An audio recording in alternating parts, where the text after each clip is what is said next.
ही दो और के क्या, क्योंकि लोग मेरा सुन के थक जाते हैं। बिल्कुल सर। अच्छा, थक जाते हैं ना?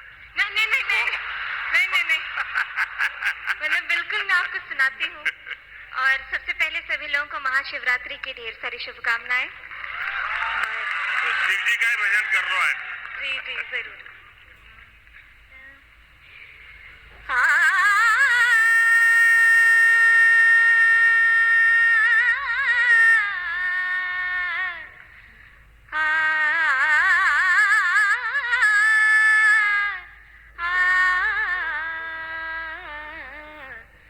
डिमिक डिमिक डमरू कर बाजे, प्रेम मगन नाचे भोला भोला।